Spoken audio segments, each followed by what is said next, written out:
Stella from Bads and Fans, and I'm here with Charlie Lane. Would you like to introduce yourself? Well, I'm Charlie Lane. Thank you for having me, Ella. I'm a musician from Melbourne, and yeah, thank you for having me. Well, thank you for coming. When did you start playing? So I started playing I reckon I was around 16, but yeah, I was just dabbling on keys and yeah, fiddling around there, and then I wrote my first song at around that age too. I always loved music when I was younger, but then yeah, and I wrote a song called Ginger at 16. I was going to trash it actually. I hated it. It was very basic, and I was like, oh, simple songs, no. And yeah, that was pretty much like the start of everything. Yeah. You have a show coming up at Tanswell Hotel on the 14th. How are you feeling about that? I do. It's in it's Beechworth, so Tanswell Hotel in Beechworth. It's on the 14th. It's really exciting because it's a regional Vic, and we haven't really done. I'm taking Lewis Spenceley, my drummer, and Adam Heath, who co-wrote a lot of my album last year with me, and we haven't really done regional Vic in a while, apart from we had a show last weekend. So I said a while, but I actually had a show last weekend, which is funny. So yeah, it was Shiraz Republic last weekend on the 8th. And so it's part of like a little mini regional tour we're doing, which is really exciting. Yeah, so I think it'll be fun. And how did that show go, the one on the 8th? Shiraz, that was really fun. I did that with Lewis and Julia de Greg, another guitarist I play with. And yeah, that was super fun. So we went up to Cornella, another part of the regional Victoria, and super fun. It was a day show, so it was like 2 to 4, heaps of people, lovely, lovely people too. Yeah, really nice. Really nice. What's been your best and worst show so far?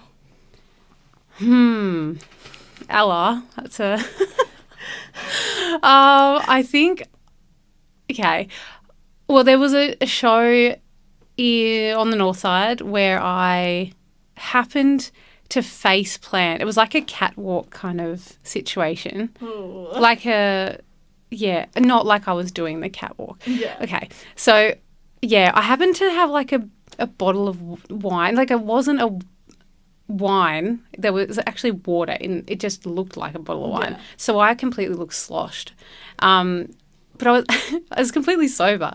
But if some of you don't know, I have cerebral palsy on my left side, and so I already have a slight limp as well. So people, I think, thought I was completely off my face. Yeah. It was mid-song, and I was also wearing platforms. So I just completely face-planted, got myself back up, but then people just thought I was drunk the rest of the show. Aww. So I was just kind of like, all right, this is it. That's the last time of this venue that's going to go unnamed. No comments that. Yeah, I know. But yeah, best show. I think it would have been my album launch not this year, last November. Yeah. Yeah, it was at the Cactus Lounge or Cactus Room, and we're almost sold it out. It was really great to see so many new faces as well. Yeah. And all the new merch there, and just it was such a lovely vibe as well. Just really cool room, really nice people. Yeah. Yeah. Speaking of your album, I'm Okay Now, But I Wasn't, can we hear the story behind that? How did it come together? Yeah, sure.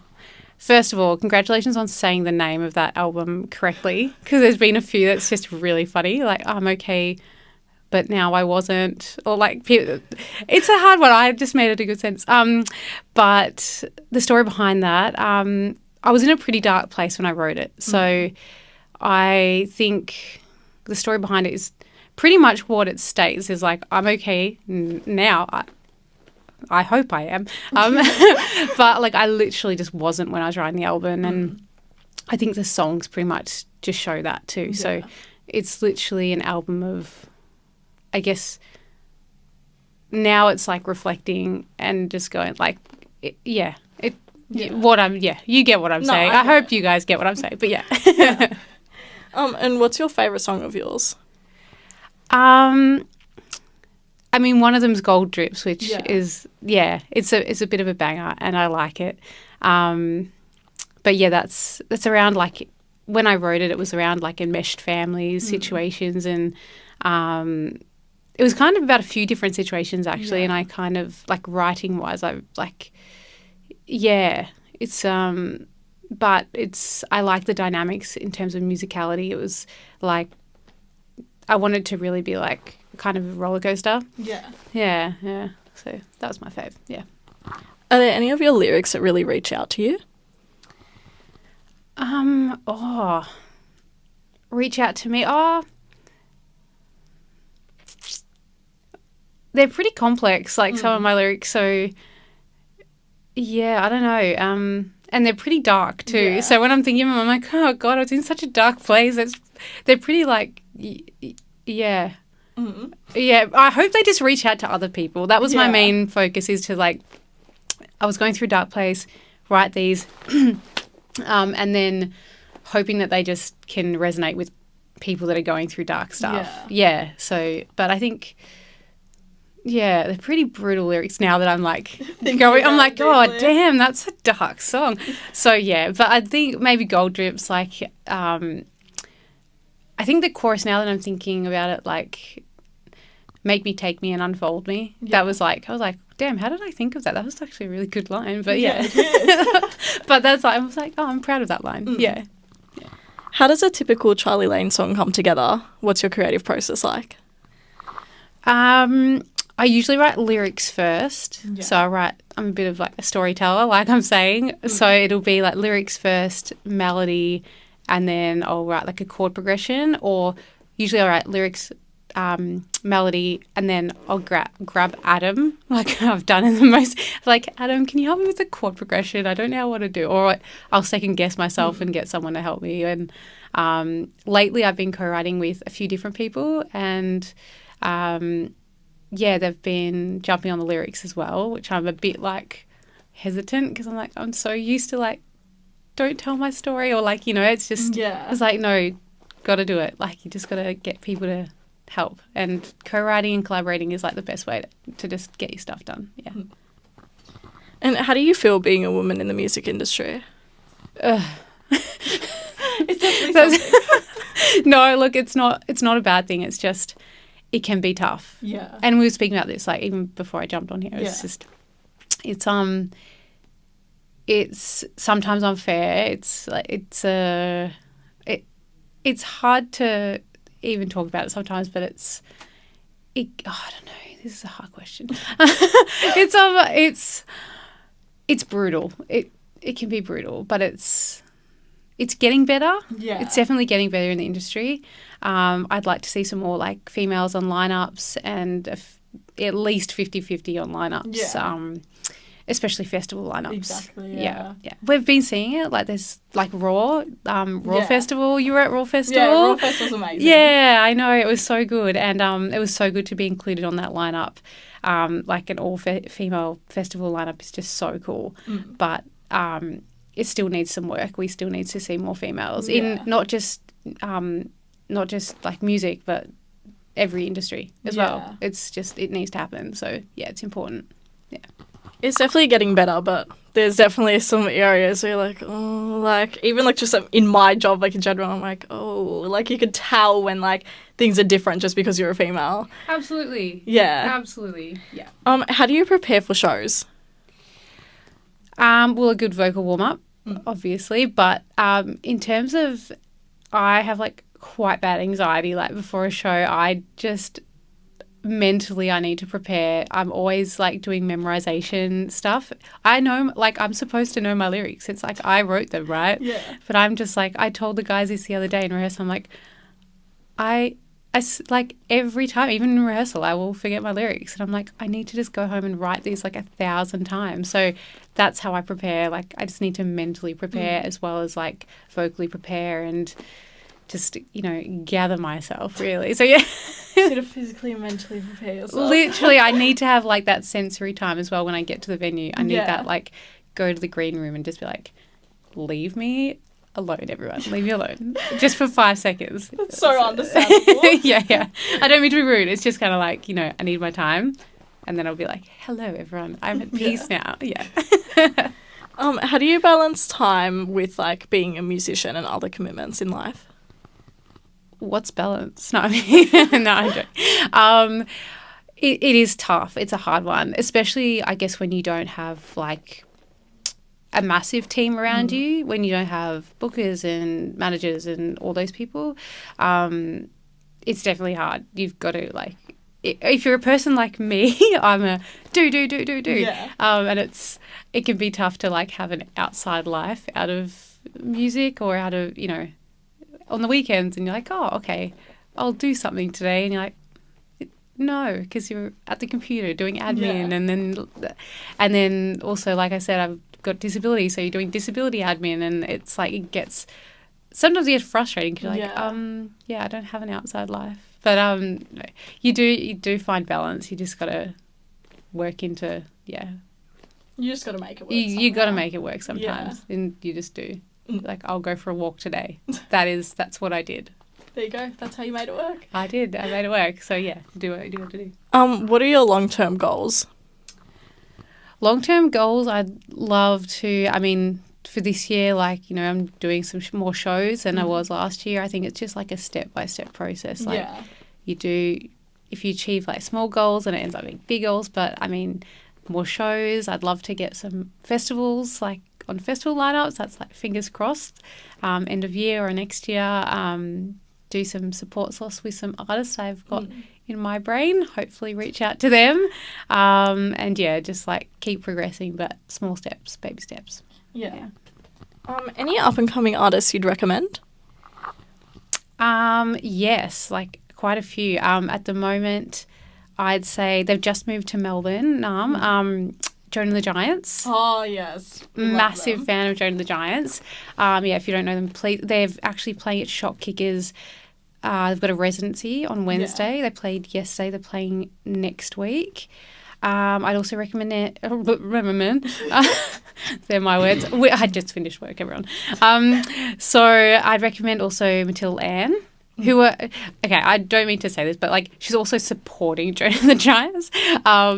But there's just so many good artists at the moment. There's also someone called Remedy, more R&B, like really cool artist.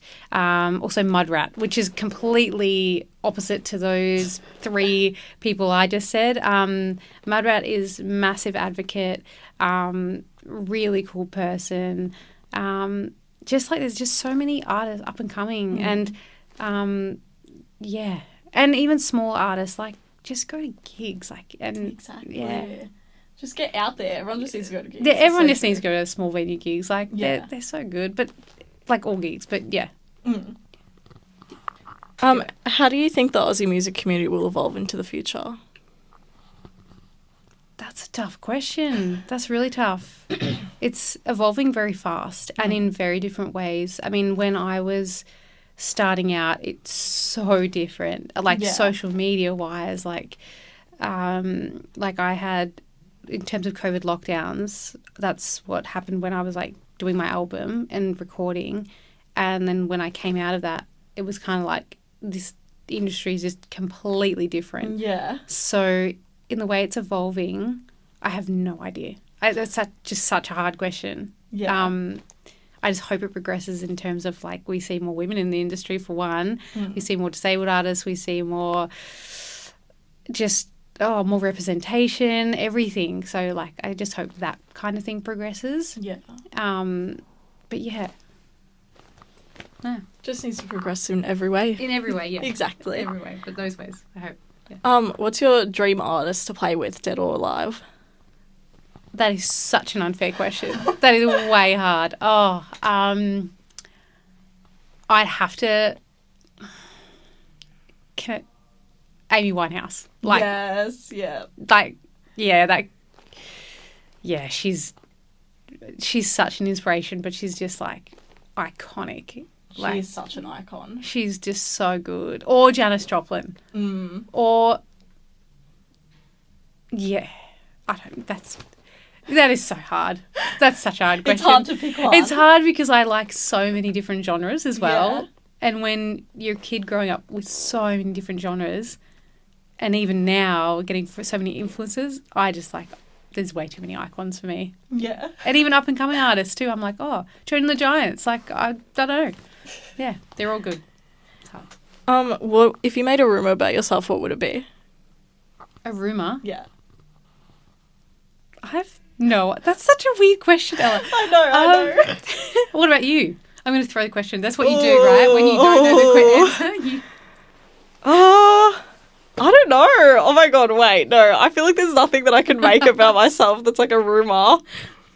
I don't know. Like, the only, like, rumors I can think of, like, the only rumors I've ever gotten in my life was, like, oh my god, you and your best friend are, like, dating. Like, that's, like, the only ones I could ever think of. Like, I feel like I've gotten those a few times, but, like, that's not, like, a rumor that's, like... That's just, like, a kid rumor, I guess, like a high school rumor. It's still a rumor. True. You still made one. I didn't do it. I didn't even answer the question. We'll skip this question, then. Your favourite Coles aisle? My favourite what? Coles aisle? Like the grocery store? Oh, Coles. I was like, what? My coleslaw? I don't... I'd probably the lolly section. I'm not going to lie. Yeah, it's the lolly chocolate section for sure. Obviously. Yeah, Has I'm a to sweet be. tooth. Yeah. Yeah, same here. I Yeah. totally get that. Yeah. And last question, anything to promote or say to anyone watching? Well, we've got the Beechworth show this Saturday, 14th. We'll be there from 8:30 onwards. So, I mean, if you're in Beechworth, please check us out. And then we'll have some upcoming shows shortly, which I will announce coming up, but I won't say it now. And yeah, you can check out on socials, charlielane.com.au. That's my website. And then Instagram, which is just everything. All my socials are just Charlie Lane Music. So all of them, just go to them and you can see me there. Yeah. Well, thank you so much for coming to be on Bands and Fans. Thank you, Ella. You guys heard her. Go to the show if you're in Beechworth. Be there or catch an upcoming show and go follow Charlie Lane on Instagram. Thank you so much for watching. Bye.